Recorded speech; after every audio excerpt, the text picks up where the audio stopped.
Hello, welcome to Prajim Technologies. I am Venkat.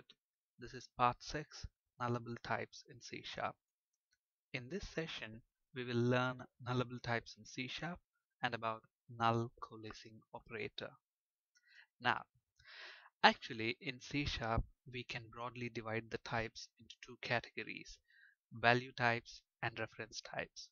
In our previous module, we have already seen value types, the built-in value types like integer, double, float, decimal, etc. Okay, and we also have, apart from these built-in value types, we also have reference types.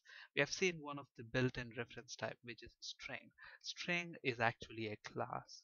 Okay, and examples of reference types include classes, interface, delegates, arrays, etc. We will talk about the differences between value types and reference types in detail in a later session. Okay, at this point what we need to understand is that in C Sharp the types can be divided into two broad categories, value types and reference types. Examples of value types: int, float, double, etc. Examples for value types: classes, interface, delegates, etc. And another point that we need to keep in mind at this point is the default value for reference types is null, whereas the default value for value types is some form of 0. For example, if it's an integer, the default value for any variable of type integer is 0 and they cannot hold null values. Let's actually look at a demo. So for example, I told you string, which is a class, is actually a reference type. So for example, when I say string name equals null, and then if we try to compile this, it will compile without any problem because reference types can have null values. But whereas if I create a value type, for example, integer is a value type, so int I equal to null, and if we try to look at this, we already have got the red squiggly cannot convert null to an int because it's a non-nullable value type. So I is a value type and you cannot initialize that to a null value. Okay, but whereas reference types can have null values. So that's one important difference at this point between value types and reference types. There are several other major differences between these two, which we will be talking about in a later session. Okay, now if I have to store a null value in a value type, how do I do that? Is that at all possible in C Sharp? Absolutely. In C Sharp, the value types can be actually divided into two types again, non-nullable value types and nullable value types. So if we go back to the presentation, so by default, value types are non-nullable. To make them nullable, use question mark.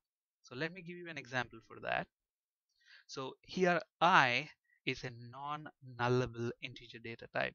Now if I have to make this nullable, all I have to do is use a question mark. And now look at that, that red squiggly goes away, which means if you want to make a value type nullable, just put a question mark next to the type. That makes it nullable data type. And why did C Sharp introduce this? There are actually several reasons. One of the reasons is, let's say for example, you have a form like this, where a user has to supply his first name, last name, which are mandatory. But whereas are you a major, this field is optional. And if the options for this are yes and no. Okay, and if the as this field is optional, he might choose not to answer. If he says, if he didn't answer, are you a major? Then how will you store that value? So let's say for example we have a boolean flag here, boolean are you major in the application. Now this can only be true or false because look at this, are you a major is, we don't have a question mark, meaning it's a non-nullable value type. Okay, so if it's a non-nullable value type and a boolean value can only take true or false, but here if the user doesn't select yes or no, it means he didn't select any answer for this field and this field is optional. So what value will you initialize this field with? Is it true or false? If you if you initialize that with false, it's as if the user has said no. Okay, so we should be in a position to store null values in this variable of type boolean, because are you a major? Yes, no, the user did not answer. There are three options actually. If the user didn't answer, it means he did not select any of the yes or no options for this question. So if he didn't select any of the options, then I should be capable of storing null value. Otherwise, we will not be in a position to differentiate between the user not answering the question and saying no if we store this value as false. That's why these nullable types are so much useful. And another reason why these nullable types are so useful is because, you know, databases does not have the concept of value types or reference types. Whether if it is nvar, integer, whatever is the data type, you can store null in the column of a table in a database for any data type. Okay, but value types and reference types are only C# concepts. Okay, so when it comes to working with C# and databases, we have to have some form of transformation between nulls and non-null value types. But with these nullable value types now, we don't have to do that conversion anymore. Now it makes working with database fields very much easy. So these are some of the reasons why these nullable data types are very helpful in C#. So let's complete this example. So I can make this boolean are you major null. So within this form, if the user does not select yes or no options, then this field will be null anyways. Okay, and let's say for example we want to check if are you major is equal to true. We can say console.writeLine, maybe user is major.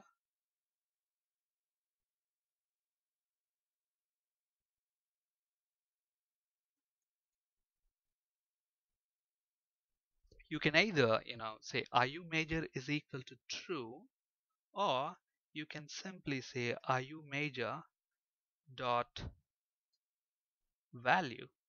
From the IntelliSense, if you look at this value actually returns a boolean data type, not a nullable boolean data type. Okay, so you can say if it has to be false, so you can either say if this is true, user is major. If not true, user is not major. So you can either say it this way, or you can say it if are you major is equal to false. Either of them will work. And else, okay, keep in mind a nullable boolean data type can hold three different values: true, false, or null.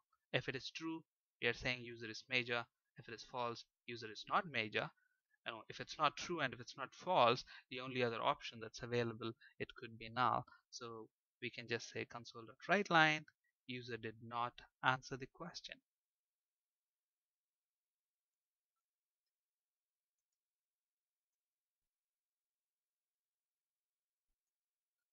Okay, so now we are in a position, if the user didn't answer the question here, yes or no, he didn't select any of these options, then IU major will be null and will be in a position to say user did not answer the question.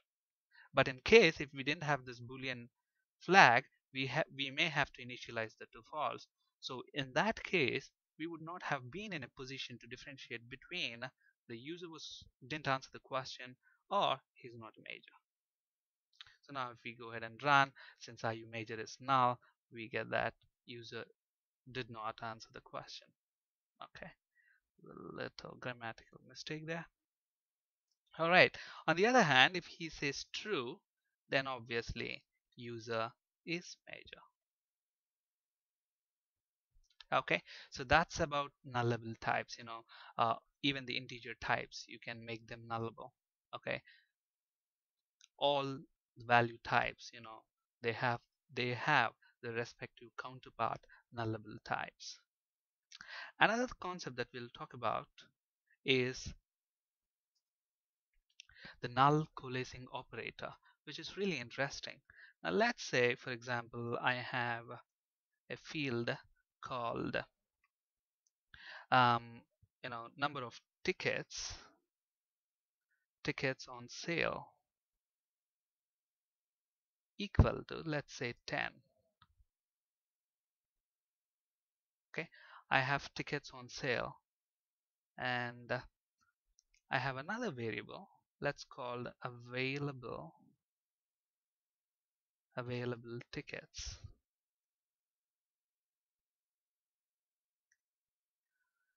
Let's say this tickets on sale is a nullable data type, and there are no tickets on sale right now, so which means tickets on sale is null.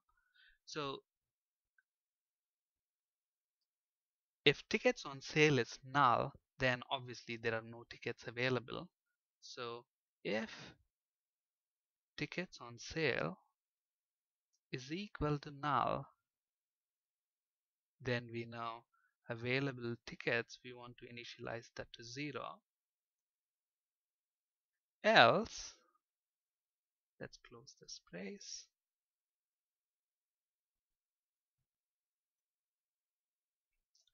Else, available tickets equals whatever are the tickets that are on sale. And finally,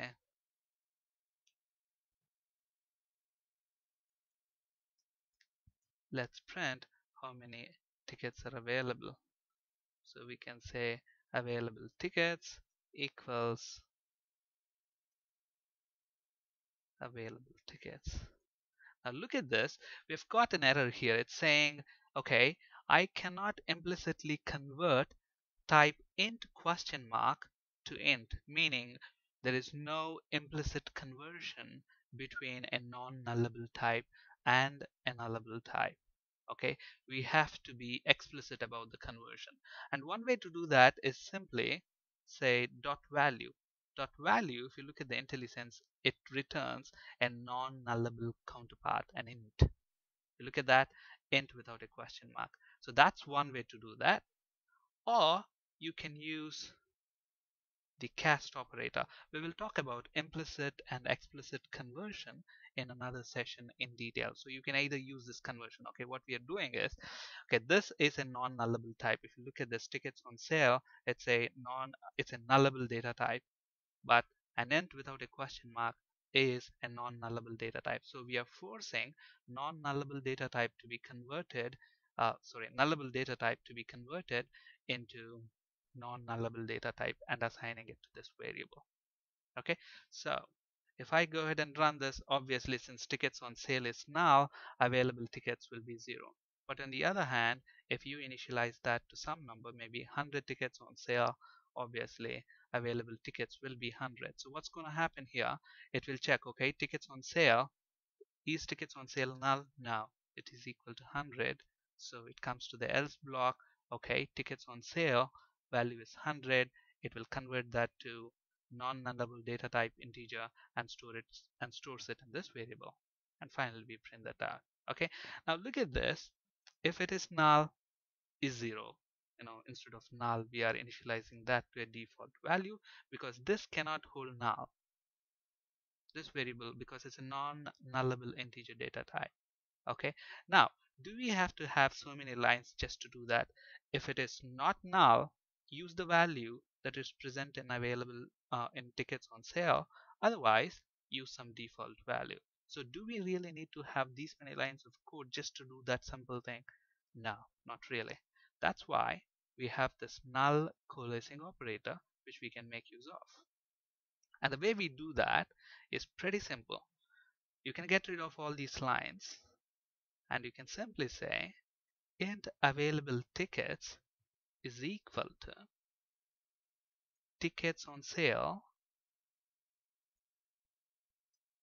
question mark, that's your null coalescing operator, and whatever is the default value that you want to initialize this variable with in case if this nullable data type is null.